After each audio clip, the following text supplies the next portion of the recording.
Hi everybody! Today we're going to be taking a look at another German song that we can use to teach us some German grammar through lyrical analysis. Today we're taking a look at the song Ich will nur by Philipp Poisel.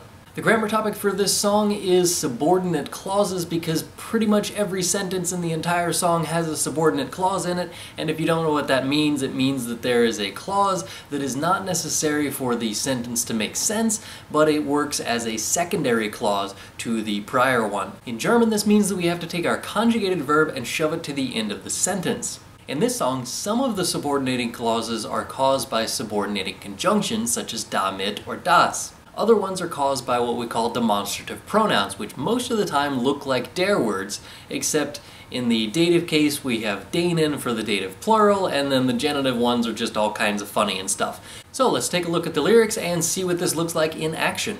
Versteck mich, wo du mich nicht findest. Hide me where you won't find me. This clause would make perfect sense as a full sentence if you just left the rest of it away, but the sentence continues into a clause that begins with wo. If you start a clause with a question word, such as wo, meaning where, in order to describe the previous clause in more detail, you put the words at the normal place, except the verb goes to the very end of the clause. In this clause, the normal word order would say, Wo findest du mich nicht? Where don't you find me? Or, as a statement, it would be, Du findest mich nicht? You don't find me. Because this is a subordinating clause, we move the findest to the end of the sentence and make the clause Wo du mich nicht findest. Damit auch du mich mal vermisst, so that you miss me too once.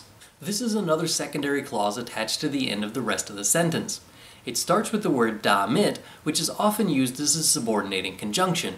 This again moves the conjugated verb vermisst to the end of the clause instead of being next to the subject, which is du. Hab mich seit Wochen nicht gemeldet. I haven't made contact in weeks. There aren't any subordinating clauses here. This is simply an example of the perfect in the subject being ich implied through the context of the clause. Und frag mich ständig, wo du bist. And I ask myself constantly where you are.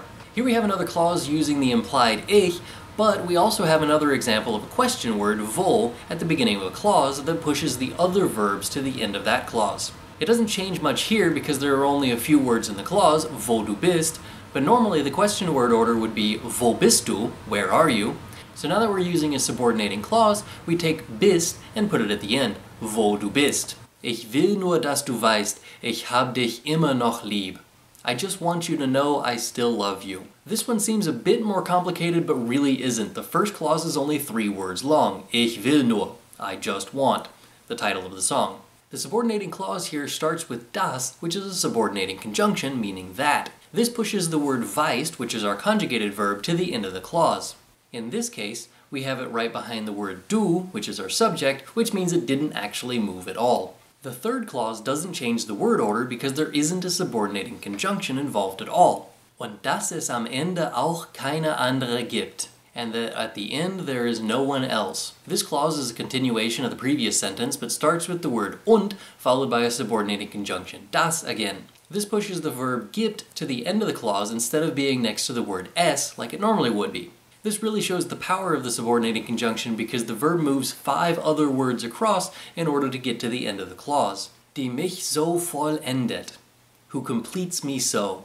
This is our first clause that uses a demonstrative pronoun.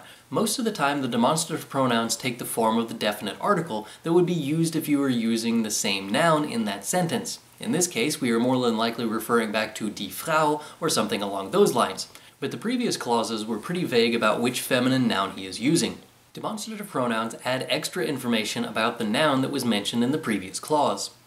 In this case, we use the word dass es am Ende auch keine andere gibt, that in the end there is no one else, to die mich so vollendet, who completes me so. Die in this clause refers back to the keine andere in the previous clause, the no other.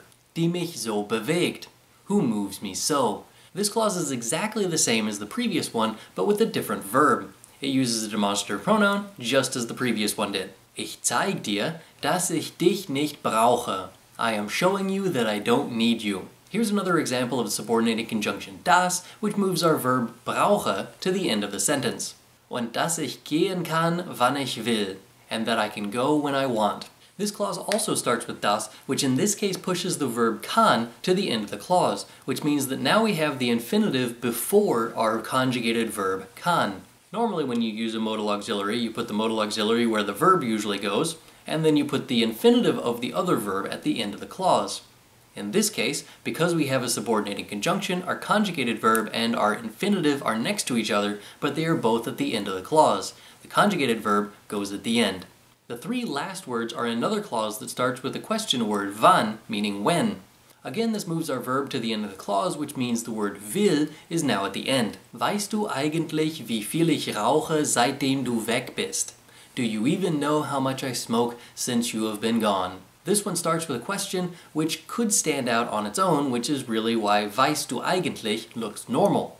The second clause starts with a question word, wie viel, which causes our verb rauche to go to the end of the clause, just like it did whenever we used other question words before. Seitdem is another subordinating conjunction, meaning since, and it requires the verb bist to go to the end of the clause. Und wenn du fragst, dann bin ich still.